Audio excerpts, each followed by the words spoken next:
땅에 죄가 간행하기 때문에 하나님께서 이 땅에 사람을 지으신 것에 대해서 한탄하사 6장 3절이죠. 6장 4절에 가서 저렇게 말씀하시는 거죠. 그러나 내가 모든 것을 싹 쓸어버리겠다라고 심판하시겠다고 말씀하시잖아요. 그러나 노아는 은혜를 입었더라 라는 그 말씀이 이거예요. 내 노아 마짜르된 부인 이은이야. 그러나 노아는 여호와께 은혜를 입었다. 하나님께서 그러시죠. 조용하세요. 하나님께서 이 땅에 대해서 심판하시겠다 하시면서 신인 동영능 쪽 표현을 하시죠. 한탄하사. 그 다음에 이 한탄이라는 단어가 또 나오죠. 아까 말씀드렸던 내가 사울을 버렸다. 그러면서 이제 한탄하시라는 말이 거기도 나오는데 이 신인 동영능 쪽으로다가 하나님께서 이렇게 인류가 타락한 것을 보시고 사람들 만든 것을 내가 한탄했다라는 것은 이 한탄했다는 하나님의 이런 신인 동영능적인 표현을 잘못 이해하게 되면은 하나님께서 천지를 창조하신 것 그 대표가 뭐예요? 사람이잖아요. 그럼 전체가 다 잘못된 거잖아요. 인간 창조한 것을 한탄했다라는 것을. 그럼 하나님께서 천지를 창조하신 것에 대해서 좀 후회하시고 한탄하신다는 말인가? 오해할 수가 있잖아요. 근데 하나님께서 이렇게 신인 동영능적 표현을 한 것은 이제는 이 말씀을 잘 들으세요. 이제부터는 내가 원래부터 갖고 있었던 나의 뜻을 나타내 보이시겠다라는 의지로다가 했을 때 이 신인 동영능적인 표현을 하십니다. 이제부터는 내가 근본적으로 가지고 너희 인간들에게 계시하지 않았던 알려주지 않았던 내 뜻을 알려줄 거야.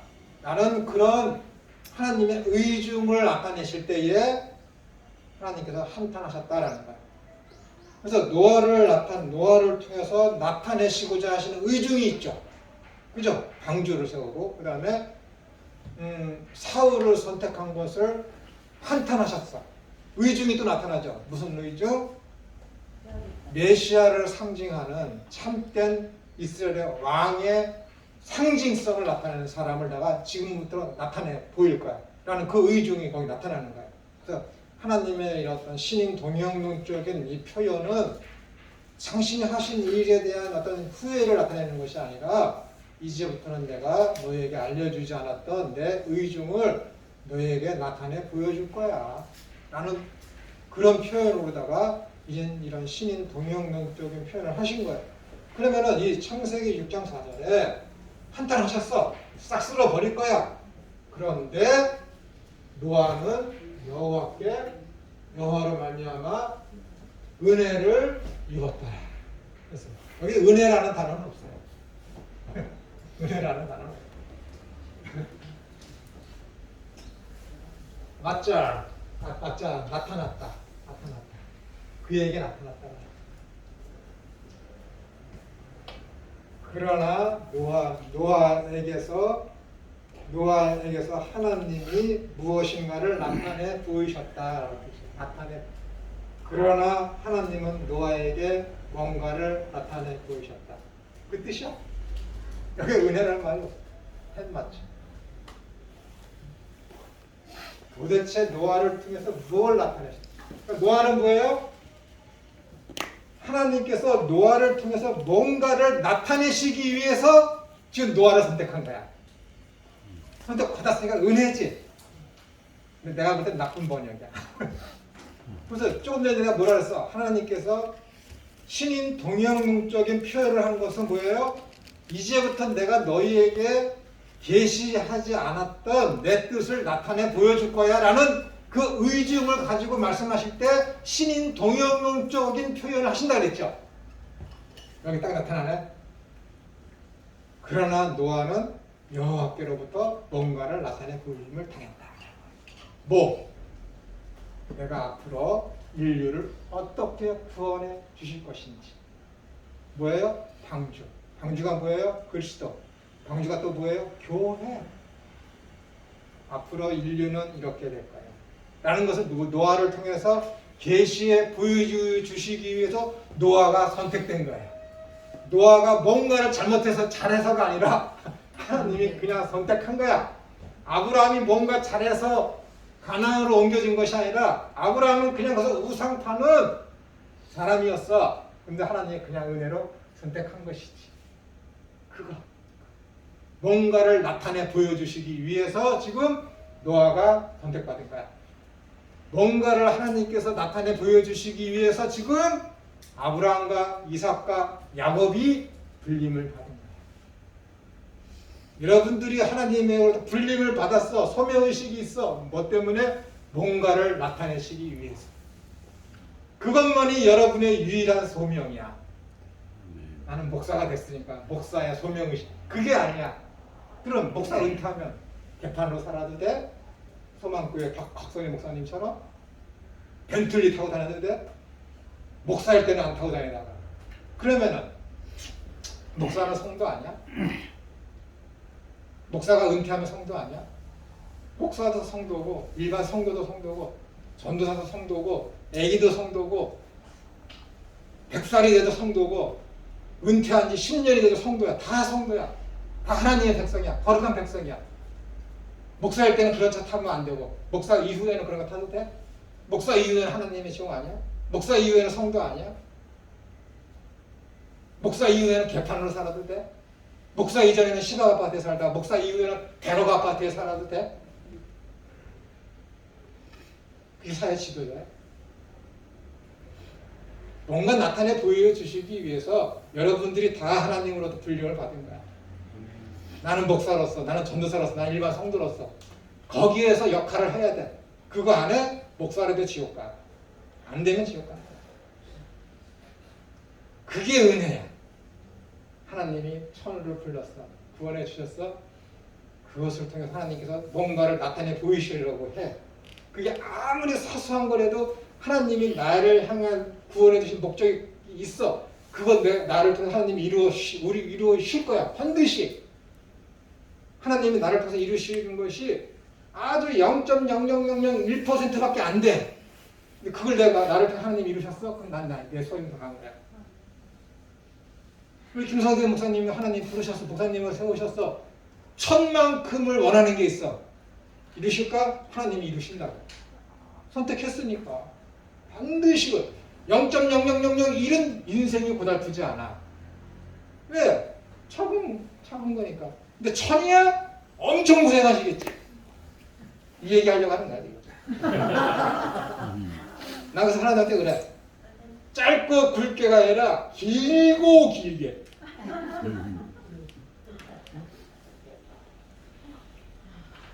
그런 기도해 드렸어, 그렇게.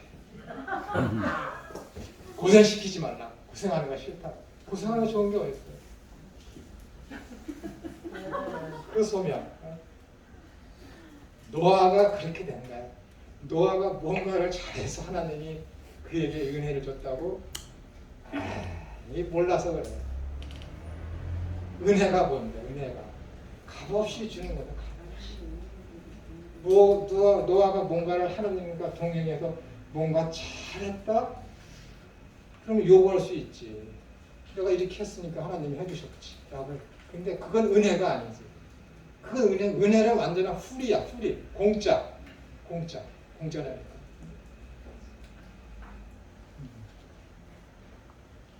에녹이죠. 에녹이 하나님과 동행했더니 죽음을 보지 않고 하나님 앞에 빌림을 받았죠.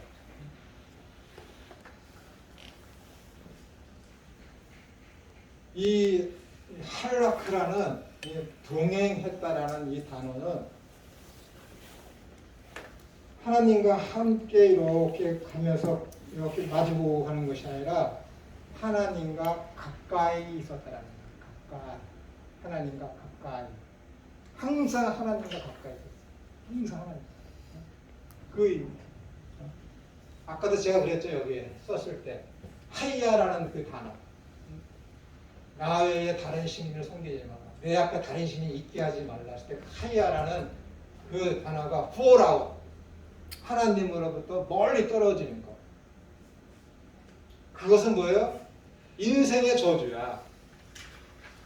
그러니까 구원이라는 것은 여호와께 가까이 함이 내게 복이라.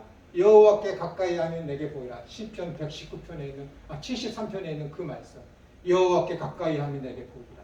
그게 구원이야. 구원의 다른 말이 뭐라고? 여호와와 가까이 하는 거. 그러니까 예수님이 땅에 뭘 오셔서 임마누엘을 오신 거야. 함께 하시기 위해. 기가 차지 않습니까? 구원과 아주 밀접한 또 다른 부사적 용법의 단어가 뭐라고?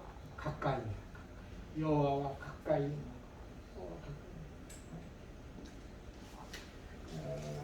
에녹이 그렇게 살아요.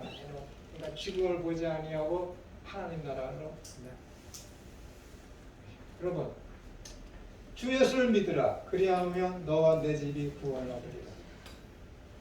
여기에 구원이 뭔지 답이 다 나왔어요. 여기에 믿음이 뭔지 다 나와 있어요. 주 예수를 믿는 것, 그게 믿음이야. 그리하면 얻어지는 결과가 뭐야? 선물이 구원이야. 구원이 뭐라고? 하나님 나라에 가는 거라니까. 영생이라니까. 믿음은 다른 거 없다니까. 주 예수를 믿으라. 믿음의 대상이죠. 그리하면 구원을 얻으리라. 내용이지 선물이지. 너 하나님을 믿어. 하나님을 믿는 자는 하나님의 계심과 그가 상 주시는 이심을 믿어야 할지니라. 이거밖에 없어. 이거밖에 없다니까. 기독교인이 할 건 이거밖에 없어. 이게 믿음의 어떤 요소는 예수님과 하나님 나라밖에 없다니까. 믿음의 어떤 그 내용과 믿음에 대해서 연결된 것은 다른 모두를 다 해서 그것을 통해서 이 땅에 있는 것을 얻고자 하는 모든 행위들은 다 뭐야? 브레이브, 뇌물이야. 그거 안 해도 돼. 안 해도 돼. 하나님으로부터 뭔가 얻기 위해서 일을 하고 하나님으로부터 뭔가 얻기 위해서 헌금하는 거 안 해도 돼. 안 해도 하나님이 안 뺏어. 안 해도 하나님이 혼내지 않아. 은혜를 알고 해. 은혜를 알고 해. 그게 하나님이 여러분들에게 맡겨진 소명이야. 목사도 이제 예수님 믿은 지 한 달밖에 안 된 사람 누구에게나 공이 요구되는 하나님의 부르심의 소명은 뭐라고? 은혜를 알고 그에 합당한 삶을 사는 거야. 회개에 합당한 열매를 맺어라. 합당한 열매를 맺어라. 뭘 더 얘기하겠어? 노아는 하나님으로부터 은혜를 입었다라는 그 얘기는 뭐예요? 하나님은 노아를 통해서 뭔가를 나타낸다. 구속사. 앞으로 구원이 어떻게 이루어질 것인지를 노아를 통해서 나타내시기 위해서 노아를 부르신 거야. 아브라함도 똑같아. 노아를 통해서는 방주? 저 방주가 뭘까? 모르지. 그 다음에 나오는 인물이 누구예요? 아브라함이야. 아브라함을 통해서 구원이 어떻게 이루어지지? 알아. 어떻게? 믿음으로만. 아브라함이 이를 믿으니 그를 의로 여기셨다. 의가 뭐라고? 쯔데크. 관계적인 의. 하나님과 나 사이에 어떤 관계가 회복된 거야. 그것이 뭐라고? 샬롬이야. 평화야. 아브라함과 하나님 사이에 벽이 있었어. 죄. 믿으니 죄가 사라졌어. 하나님과 아브라함의 관계가 회복됐어. 그것을 뭐라고? 쯔데크라니까. 그것을 가지고 의라는 거야. 의. 아브라함이 하나님을 믿으니 하나님과 아브라함 사이의 관계가 회복되었더라. 또 다른 말로 아브라함이 하나님을 믿으니 아브라함과 하나님 사이에 샬롬이 임했더라. 아브라함이 하나님을 믿으니 하나님이 아브라함의 예배를 받으셨더라. 똑같은 얘기야. 아브라함을 통해서 나타낸 게 뭐라고? 믿음으로만 구원을 얻는다. 그래서 아브라함이 뭐예요? 히브리서에서 믿음의 조상이라고 불려요. 그거예요. 이삭을 통해서 야곱을 통해서 나타내시고자 하시는 하나님의 뜻이 있어. 그래서 하나님이 부르신 거야. 그래서 하나님이 선택하신 거야.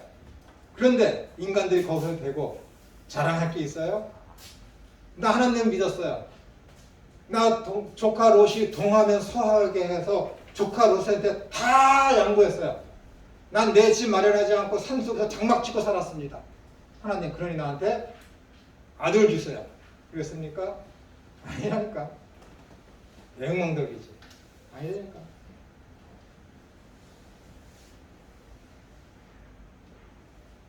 화목제 이것을 가지고 샬롬, 케베넷이라고 그러나 하여튼간 화목제 안에 들어가 이 화목이 샬롬이에요. 그러면은 이 샬롬은 하나님 앞에 예배할 제사를 드릴 때 제물을 가지고 와. 근데 일부분, 아주 극히 일부분은 하나님 앞에 드리고 나머지는 어떻게 돼요? 이웃과 나눠 먹는 게 화목제예요. 화목제. 네, 이 화목제는 뭐야? 샬롬에 대한 이 제사는 하나님과 나와의 관계 회복, 그 다음에 이웃과 나의 관계 회복. 부족함이 없지. 충만해. 옆집 사람이 날 괴롭히지 않아. 하나님과 나 사이의 관계가 회복됐어. 샬롬이야. 평강이 유지돼. 이것을 가지고 뭐라 그러는 거야? 화목제. 너희들은 참 복이 많아. 왜? 너희들은 나중에 하나님의 아들이라 이끌음을 받을 거야. 왜요? 너는 화목케 하는 소임을 다했잖아. 왜? 하나님과 나와의 관계가 회복됐고 이웃과 나와의 관계도 충만하게 누리면서 살아. 그러한 자들. 그런 거예요. 하나님 나라가 완성될 때 먼 훗날 미래에 너는 하나님의 아들이라 일컬음을 받는다. 왜? 예수님이 그렇게 사셨거든. 예수님이 이 땅에 오셨어. 하나님의 아들이셔. 신이신 그분이 이 땅에 오셔서 인자에 온 것은 섬김을 받으려 함이 아니라 도리어 내 몸을 대속기물로 줘서 너희를 섬기려 합니다. 종의 형체를 가지고 이 땅에 오셨어요. 그래서 하나님의 뜻을 다 이루셨지.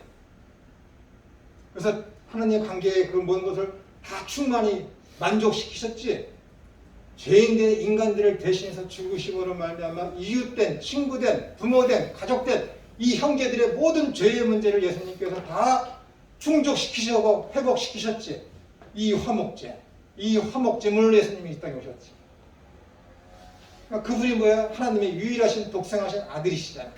그 똑같은 일을 여러분들이 이 땅에서 하는 거야. 무엇으로다가 하나님의 말씀에 순종해, 통치에 임해, 그 안에 살아. 그런데 그 통치 안에 있으면 어떻게 되니까 자동적으로 그 하나님의 말씀에 순종하며 통치하는 삶을 살게 되니까 이웃과의 관계도 저절로 회복되는 삶을 살 수밖에 없어. 화목해 됐지. 그러니까 어떻게 되는 거야? 하나님의 아들이라. 예수님과 똑같은 일을 했으니까 하나님의 아들이라 일컬음을 받는 거야. 이게 샬롬이라니까 여러분. 샬롬. 이 삶을 살아야지. 샬롬. 뜻도 물으면서 여호와 샬롬 샬롬 하면 되겠습니까?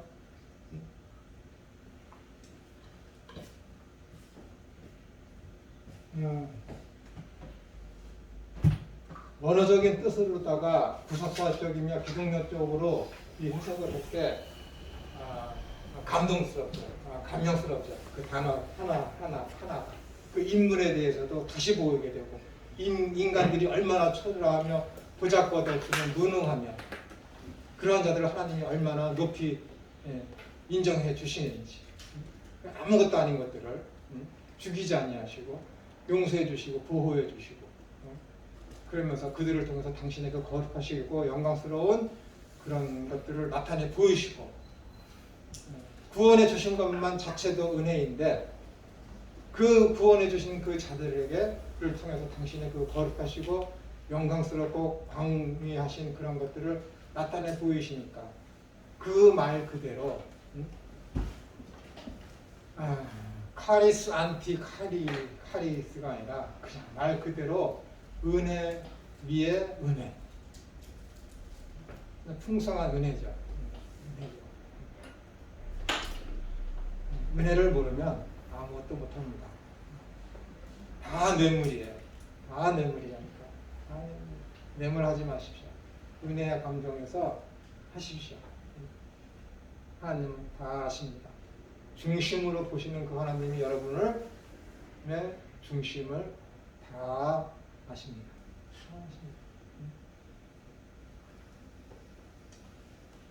자, 이거 이제 잘 지금 1시간 10분 동안 말씀드린 거 잘 마음에 담아두시고 이제 조직신학 서론을 시작하겠습니다.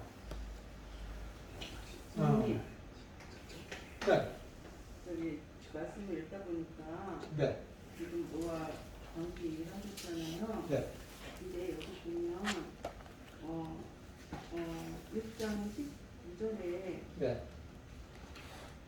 생물을 그러니까 혈육 있는 모든 생물을 너는 같이 암자 한 쌍수 광기로 이끌어내어 너와 함께 생명을 보존하게 하라 했잖아요. 네. 근데 그 밑에 보면 일곱 방식이라 그랬죠. 네, 그리고 또 그 다음에는 또 한 쌍이라고 했고 네, 근데 그게 왜 그런지 그 부분은 저도 잘 모르겠습니다. 학자들하고 그 부분에 대해서 말을 많이 했기 때문에 제가 딱 말씀드릴 제가 안 했잖아요. 그 부분에 대해서는 학자들도 분분한 의견들이 있고 그래서 대답하기가 굉장히 난해한 구절입니다. 그냥 거기서는 그냥 한 쌍이라고 했다가 아래에서 7쌍 했을 때 그 학자들은 완벽 7이라는 것이 이제 완벽이라는 거잖아요. 그것을 나타내기 위해서 하신 것인지 그런 여러 가지 학설들이 있고 논문들이 있습니다. 그러나 정확한 그 하나님께서 무슨 의중으로 그렇게 말씀하셨는지는 정확하게 저도 잘 모르겠습니다.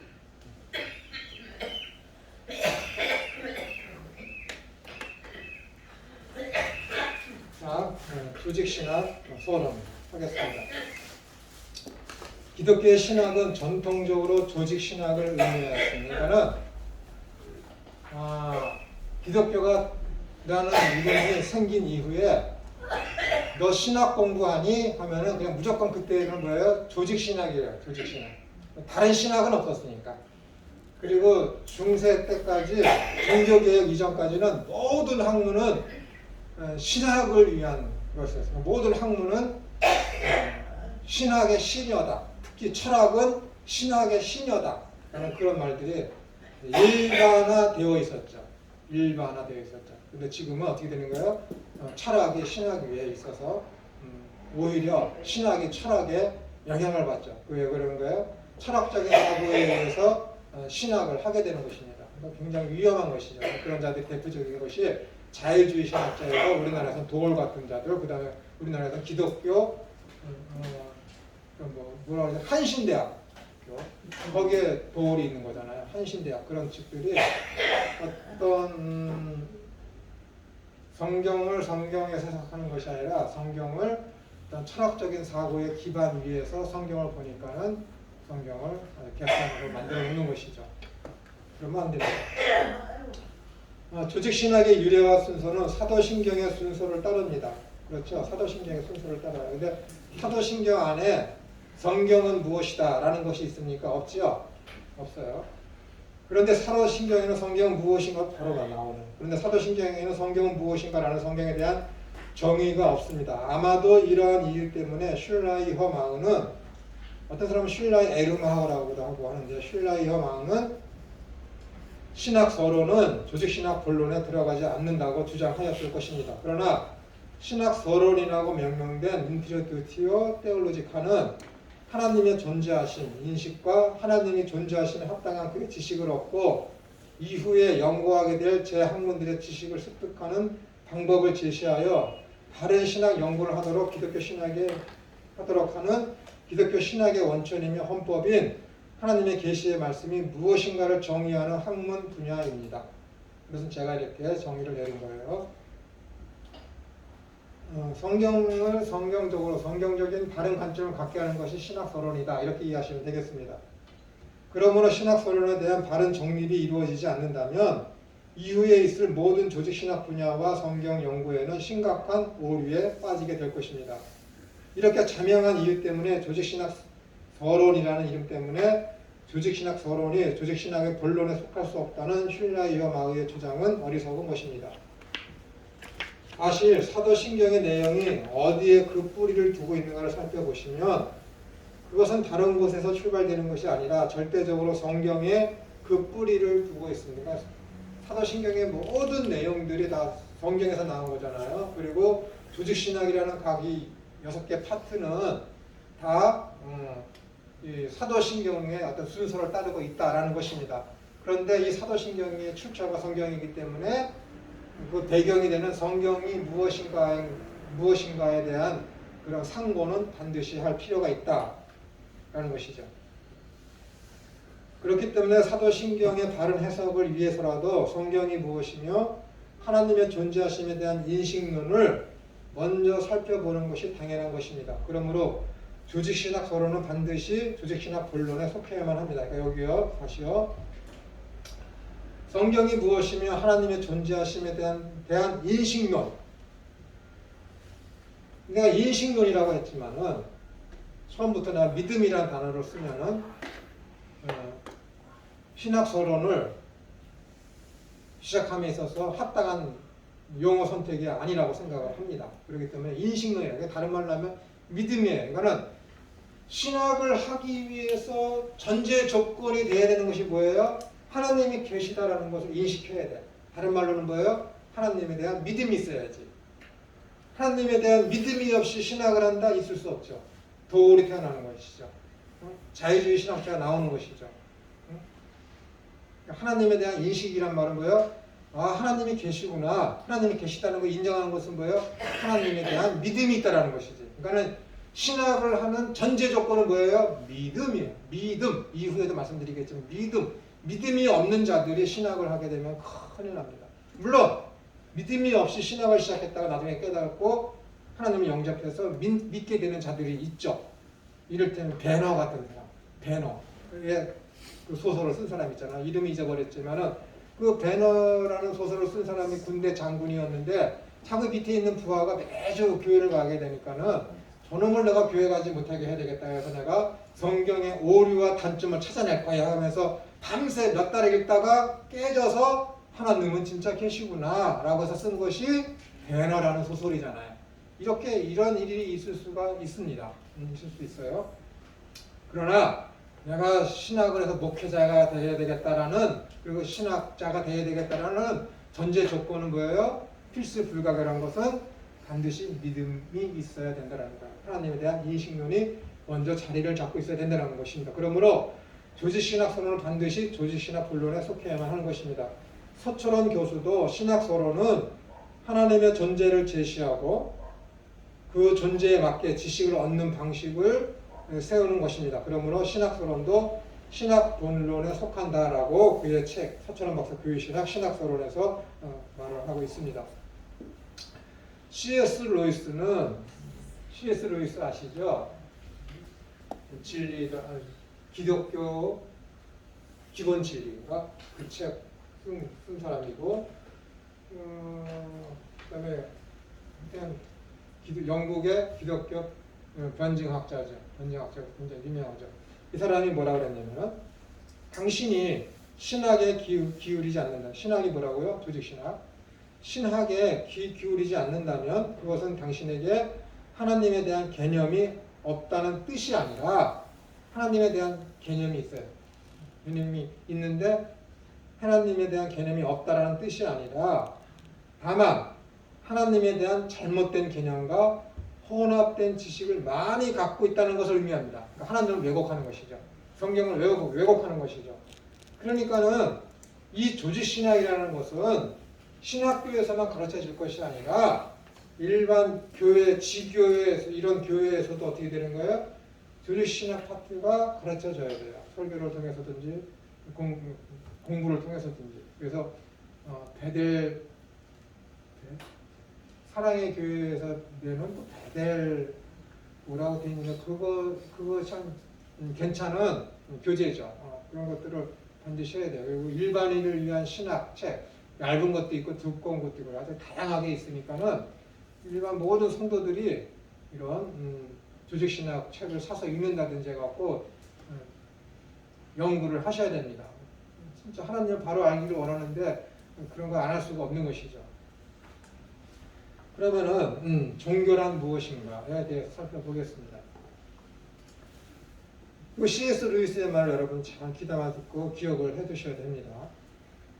종교는 인간의 보편적인 현상입니다. 인간의 생활에 있어서 가장 뚜렷한 현상이 하나입니다. 태초에 인간이 하나님의 형상으로 창조되었기 때문에 인간은 누구나 자기보다 더 높은 존재를 희구하고 섬기기를 바랍니다. 종교성은 인간에게 고유하고 상실되지 않는 본성입니다. 그렇기 때문에 뭐 아프리카 그 오지나 아마존 오지에 가도 어떻게 되는 거예요? 이상한 형상들을 만들어 놓고 잡신들을 섬기고 있지 않습니까? 그리고 다 하나님의 형상으로 피조받은 그런 어떤 하나님의 형상의 어떤 왜곡된 그런 능력들이 남아있기 때문에 그렇습니다. 그들이 찾는 것은 절대자 하나님이지만은 그들이 영성이 타락했기 때문에 하나님을 찾는 대신 어떻게 되는 거예요? 가짜 신을 하나님으로 섬기고 있는 것이죠. 하나님께서 인간에게 종교의 씨앗을 심어 놓으셨습니다. 인간이 죄성으로 말미암아 종교심이 악화되기는 하여도 없어지지는 않습니다. 그러나 그 종교적 본성으로 인간 스스로는 유일하신 하나님을 찾거나 만날 수 없습니다. 날짜가 빠졌네요. 만날 수 없습니다. 바울은 로마서 1장 19절부터 23절에서 이는 하나님을 알만한 것이 그들 속에 보이니라. 애초부터 심어놓은 가지고 있었다라는 것이죠. 하나님께서 이를 그들에게 보이셨느니라. 창세로부터 그의 보이지 아니하는 것들 곧 그의 영원하신 능력과 신성이 그가 만드신 만물에 분명히 보여 알려졌나니. 그러니까 뭐예요? 이 삼라마다 천하 이런 모든 피조된 세계를 보고 진화론을 얘기하는 것이 아니라 이런 것은 어떻게 생겼을까? 야, 진짜 조물주가 계신가 보다. 그 방향으로 나가야 된다는 것이죠. 그게 보편적인 생각이라는 것입니다. 만물에 분명히 보여 알려졌나니 그러므로 그들이 핑계하지 못할지니라. 그러니까는 왜 우리한테 복음을 증거하지 않았어요? 왜 우리에게 하나님을 믿으라고 말하지 않았습니까? 라고 이야기할 이유가 하나도 없더라는 거예요. 왜? 이 자연 천하 만물에 하나님께서 당신이 창조자이심을 그리고 이 자연 만물을 통해서 창조주가 있음을 인식할 수 있는 종교성을 그들에게 심어 놓으셨다라는 거예요. 그런데 그들이 그것을 그렇게 생각하지 않았다라는 것이죠. 그래서 하나님을 만나려고 하지 않았다라는 것이죠. 하나님을 알되 하나님을 영원롭게도 아니하며 감사하지도 아니하고 오히려 그 생각이 허망해지며 미련한 마음이 어두워졌나니 스스로 지혜 있다나 어리석게 되어 썩어지지 아니하는 하나님의 영광을 썩어질 사람의 새와 짐승과 기어다니는 동물 모양의 우상으로 바꾸느니라 라고 하였습니다. 이것이 다 종교성에서 우러나는 것들이죠. 형상들을 만드는 것. 우리는 인간에게 종교적 본성이 있음에도 불구하고 어찌하여 인간은 하나님을 발견하지 못하는 존재가 되었는가에 대해서도 나중에 인재론 때에 인간론 때에 한번 생각을 해보겠습니다. 있죠. 인간에게 참된 종교인 기독교가 자리 잡지 못하면 그 자리에 잡다한 다른 종교가 자리를 잡습니다. 그러니까 무종교인은 있을 수 있어도 종교성이 없는 피조물은 없습니다. 부인하는 것뿐이죠. 참 종교가 소실되고 약화되면 무종교가 되는 것이 아니라 잡종교. 그러니까 기독교 외의 모든 종교와 간상, 손금, 단 이런 모든 것들이 다 그 자리를 대신하게 되는 것이죠. 기독교 내에서도 참 신앙과 종교성은 구별해야 합니다. 복음에 대한 다른 이해가 없이 교회에 출석하여 봉사하는 것은 문제가 있습니다. 이건 아까 말씀드린 사울처럼 그냥 하나의 도구로 쓰임받는 거야. 너 하는 교회를 이렇게 어떤 여러 가지 행사들이나 운영하는 데 있어서 돈이 필요하니까 어떻게 되는가? 가라지들이 교회에 와서 헌금하게 하나님이 허락하시는 것이죠. 나중에 그들이 죽어서 나는 이렇게 헌금도 많이 하고 충성봉사 열심히 했는데 나를 왜 이렇게 슬피 울며 이래감이 있는 이런 처지가 됐습니까? 라고 한탄할 필요가 없어요. 종교성 때문에 한 것이기 때문에. 어떤 사람은 그것이 기독교로 착각하고 있습니다. 참 신앙과 종교 의식을 혼돈해서는 안 됩니다. 믿음과 인식 그리고 자기 의지와는 구별되어야 합니다. 무서운 말씀이죠. 믿음과 인식, 하나님에 대한 인식, 그래서 믿어. 그것하고 자기 의지와는 구별돼요. 종교성이죠, 종교성. 열심을 내면은 하나님이 해주시겠지. 거래합니까? 헌금 많이 하면 하나님이 해주시겠지. 거래하는 거예요. 그런 게 다 뭐예요? 뇌물이에요.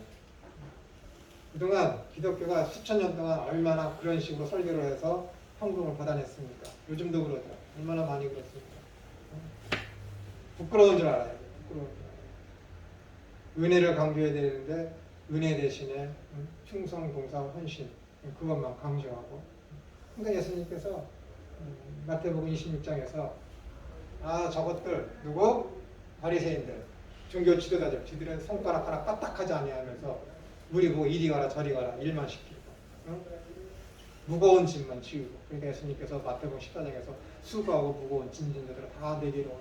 내가 너희를 쉬게 하니. 율법의 그런 것들은 그런 행위들을 다 예수님께서 저주하셨죠. 그러니까 은혜를 모르면서 종교적 행위를 하는 모든 행위들은 다 뭐예요? 율법주의라고 그러는 율법주의자. 은혜를 모르면서 주일에만 잘하고 기독교인들이 모였을 때만 기독교인으로서 생각하고 하는 그런 것들을 다 뭐라 그러는 거야? 썬데이 크리스천이에요. 썬데이 크리스천. 주일에만 기독교인. 주일에만. 자꾸만 내가 각설이 목사님 얘기하지만 그분은 썬데이 크리스천이야. 네. 아까도 그 초반에 말씀하실 때 장로님 얘기하셨잖아요. 네. 그 구원의 확신 없는 장로님 말씀하셨잖아요. 그런데 장로로 세움을 받았잖아요. 네. 그런데 아주 목사님도 이분이 아예 하나님을 인정 안 하고 믿지 않는 그런 분인데 교회를 다녀요.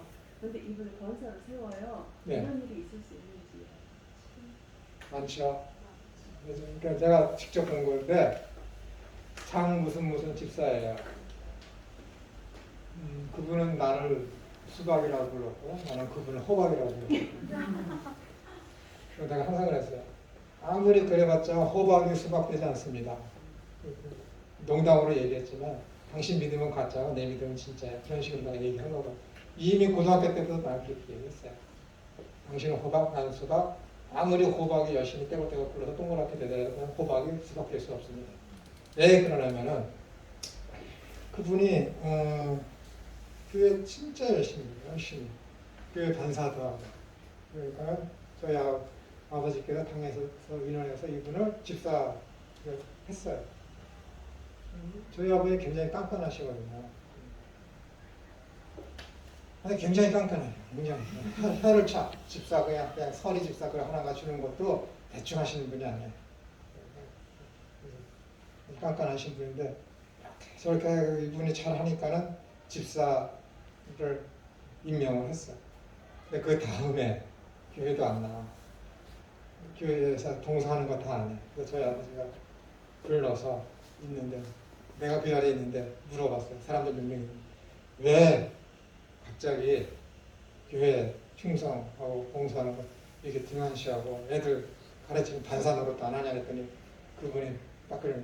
집사함수 받았는데 집사 됐는데 집사 됐는데 집사 됐는데 굉장히 잘 살아요. 대학로에서 TV에도 나오고 가장 좋은 횟집도 했던 사람이에요. 요만한 한 접시에 막 8만 원씩 엄청 비싸. 그래서 서울역 그 앞에도 여기가 남대문이면 서울역 쪽으로 쭉 가는 그 왼쪽에 있는 거기에도 2층에도 그 똑같은 분점을 낼 정도로 잘 나갔지. 아주 잘 나갔지. 그럴 수 있어요. 사람이 사람을 속이는데 그걸 어떻게 할까요? 그 앞에서 알랑방구 끼고 잘하고 충성무사 열심히 하는데 목사님은 이제 방에서 살펴보고 하는데 잘해. 그러면 집사를 세우고 권사로 세울 수 있는 것이죠. 충분히 그럴 수 있습니다. 뭐 사담이긴 하지만 지금은 이 교회 말고 먼저 다니던 교회를 한 10년 다니다가 부조도 많이 했지. 부조도 많이 하고 막 여러 가지 많이 했어요. 그때 교회를 떠나려고 했더니 교회가 이제 여러 가지 이제 시끄러운 일이 있어서 그리고 제가 신학교 교수이기 때문에 하도 사람들이 나한테 질문을 많이 해서 내가 여기 있다가는 교회 분파를 만들겠다. 그래서 함구할 수 있는 방법이 없어서 교회를 떠나야 되겠다 해서 떠날 때 들으는 소리, 우리 집사람한테 그 교회 권사가 하는 소리가 지금 교회 나가 이 교회를 나가면 어떻게 해? 그동안 부주공과 축의금으로 뿌린 돈이 얼만데 난 그것 때문에 못 나가. 우리 집사람이 그 소리 듣고 교회에서 나와서 그 교회 나오길 잘했다 한 사람이에요. 난 이게 뉴스에서만 있는 줄 알았거든. 근데 그 소리를 좀 지난 다음에 우리 집사람이 나한테 직접 나 이런 소리 듣고 왔어요. 그러더라고요. 그럴 수 있어요. 사람들이 사는 있는 관계된 집단이기 때문에 가라지들이 있고 그러기 때문에 분명히 그럴 수 있습니다. 그러니까 사람을 잘 보고 해야죠. 지금 뭐 고인이 됐지만 어떤 목사님은 그 교회의 등록 교인이 되려면은 하이렐벨이고 교리문답을 다 공부해야 돼. 그 장로교의 어떤 하나의 헌법과 같은 그런 공부하는 재료잖아요. 그걸 다 공부한 다음에 자기의 신앙 고백을 자기 신앙 고백을 스스로 써야 돼. 그래야 그 교회에 등록시켜. 그런 목사님들이 있어요. 그런 목사님. 그래야 되죠. 그래야지. 자, 종교란 무엇인가? 종교란 신과 인간과의 관계입니다. 종교는 신과 인간과의 인격적 관계, 생명적 관계, 한마디로 말씀드리면 종교란 하나님을 섬김입니다. 그 요소로 예배, 찬양, 봉사입니다. 여기에는 우리의 신앙의 3요소를 발견할 수 있습니다. 그것은 신앙에 대해서는 하나님에 대한 지식, 그 지식에 대한 반응, 그리고 신뢰입니다.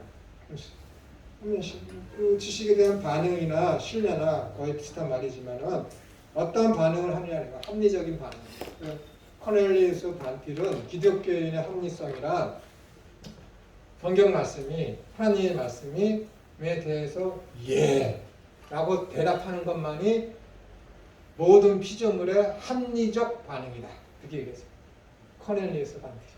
대단하지 않습니까?